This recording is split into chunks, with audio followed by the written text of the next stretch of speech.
ова издание. СЈО без предмети и истраги. Обвинителите се враќаат во матичните обвинителства. Јужнокорејски медиуми тврдат дека Ким Џонг Ун го поканил Доналд Трамп на самит во Пјонгјанг. Дали трговската војна на САД со Кина ќе ги влоши односите со Тајван? Останете со нас. Поздрав од Вашингтон. Ова е Ньюсфлеш на Гласот на Америка. Јас сум Анита Шијакова. Ќе има ли нова средба меѓу Доналд Трамп и Ким Џонг Ун? Државната новинска агенција на Северна Кореја објави дека се очекува преговорите да се одржат за неколку недели. Разговорите за денуклеаризација можат да продолжат, но само ако бидат остранети заканите за безбедноста на земјата. Вакви коментари денеска дојде од Министерството за надворешни работи на Северна Кореја во пресред на евентуални нови разговори со САД.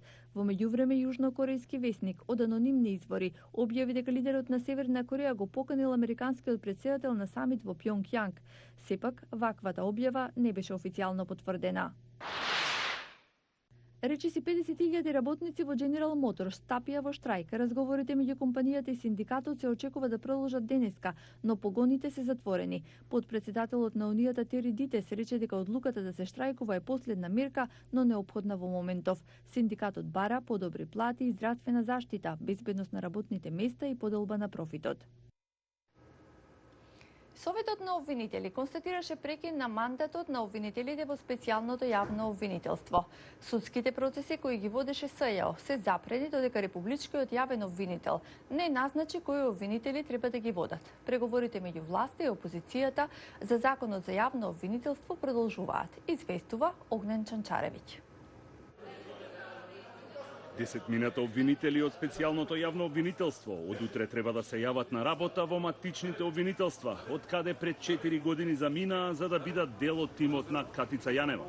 Од утре во оваа зграда ќе доаѓа само техничкиот и помошниот персонал на СЈО, за чија иднина допрва ќе се одлучува. Советот на обвинители на денешната седница донесе одлука според која на обвинителите од СЈО им престанува мандатот. Специјалните јавни обвинители Бурим Рустеми, Елизабета Јосифовска, Љубомир Лапе, Стефчо Донев, Фатиме Фетај, Гаврил Бубевски, Ленче Ристовска, Трајче Пеливанов, Артан Ајро и Лиле Стефанова им престанува мандатот во специјалното јавно обвинителство согласно член 9 став 4 од Законот за специјално јавно обвинителство. Оние дела судбината на специјалниот јавен обвинител Катица Јанева, така да на неа она беше разрешена во саботата и од тој датум им престанува мандатот и на другите јавни обвинители во специјалното јавно обвинителство. Обвинителите Ленче Ристовска, Фатиме Фетај, Трајче Пеливанов, Гаврил Бубевски и Артан Ајро се враќаат во Скопското јавно обвинителство. Владимир Лапе и Бурим Рустеми во Кумановското. Елизабета Јосифовска во обвинителството во Гостивар, Стефчо Донев во обвинителството во Кочани и Лиле Стефанова, на која во меѓувреме истече мандатот во обвинителството за гонење на организиран криминал, од утре ќе биде во јавното обвинителство во Радовиш. Сепак, председателот на Советот Ацо Колевски не исклучува можноста сите обвинители од СЈО да преидат во обвинителството за гонење на организиран криминал. Советот на обвинители исто така одлучи да го укине решението со кое на Катица Јанева и се става во мирување работното место во обвинителството во Гевгелија, што значи дека таа веќе не може да биде обвинител без разлика на исходот од истрагата за случајот Рекет. На денешната седница е донесена одлука да биде ставено вон сила делот од решението со кое е определено дека и мирува функцијата како јавен обвинител во основното јавно обвинителство Гевгелија. Дилемата околу предметите на СЈО останува. Кои обвинители ќе постапуваат по нив треба да одлучи републичкиот јавен обвинител Љубомир Јовески, откако го прифати барањето на Катица Јанева за трансфер на предметите во државното обвинителство. Во моментот, сите судски процеси каде обвинението го застапуваат обвинители од СЈО се запрени. Од Скопје, за Гласот на Америка на македонски, Огнен Чанчаревиќ. Односите на Тајван со САД се подобри од било кога порано, оценува тајванскиот шеф на дипломатијата Џозеф Во. Но како ќе се одрази трговската војна со Кина, известува Бил Гало. Десетина авиони од типот F-16 наскоро патуваат за Тајван, најголем меѓуармиски договор последниве децении. Порано годинава тајванскиот претседател беше примен во САД, во посета на највисоко ниво. Доказ дека има унапредување на односите дури и без формални дипломатски врски. Се согласувам со оценката дека односите со САД се многу добри и можеби подобри од кога било порано. Министерот за надворешни работи Джозеф Ву заслугата припишува на претседателот Трамп. Председателот Трамп е голем поддржувач на Тајван, исто како и подпредседателот Пенс. Советот за национална безбедност, Стејт департментот и одделот за одбрана се наши одлични пријатели.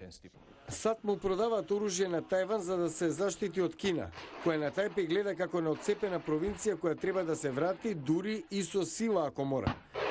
Пратеникот од владеачката партија Ванг Тинг Ю ги поддржува напорите на владата за подобрување на односите со САД. Ако имате крадец во соседството кој секој ден ви вели дека твојата куќа е негова, порано или подоцна ќе ве нападне. Треба да се заштитите.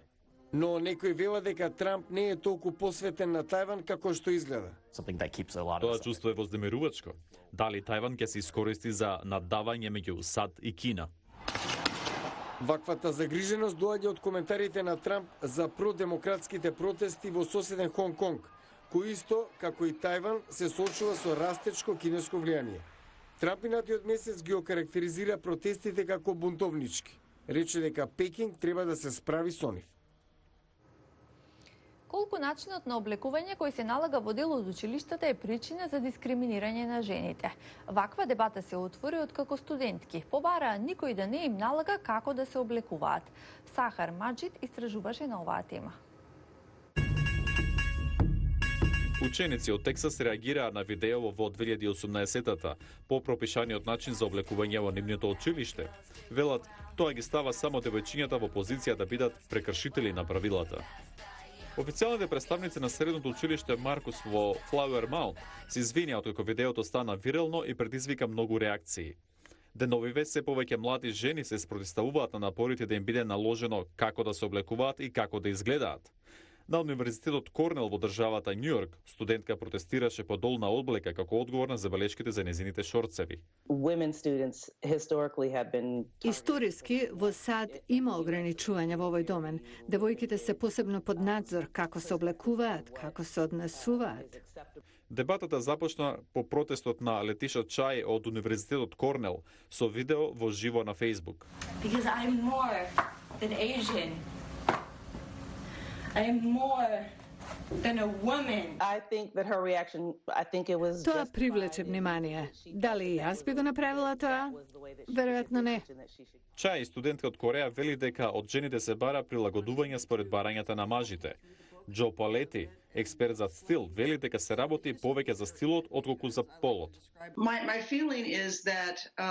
Мислам дека нејзиното гледиште е тесно градо. Се разбира дека и мажите се цел на критика за косата, изгледот, облеката. Протестот на Чај е дел дебатата која се шири низ светот. Во декември 2011 година, две жени во Јоханесбург, Јужна Африка, биле нападнати заради мини-здолништа. Неколку месеци подоцна, стотици јужноафриканци учествуваа во марш против сексуалното вознемирување. Ако сакате жената да ја гледате како сексуален објект, ќе ја гледате така, без разлика дали носи панталони или здолниште. Тоа нема врска со облекувањето. Мажите се облекуваат како сакаат. Никој не ги напаѓа, никој не им налага како да се облекуваат. Тие треба да ги почитуваат правата на жените, бидејќи тоа се човекови права. Некој велат дека Чај отишла предалеку. Некој го поздравуваат обидот да се покрене прашањето. Консензус за сега нема.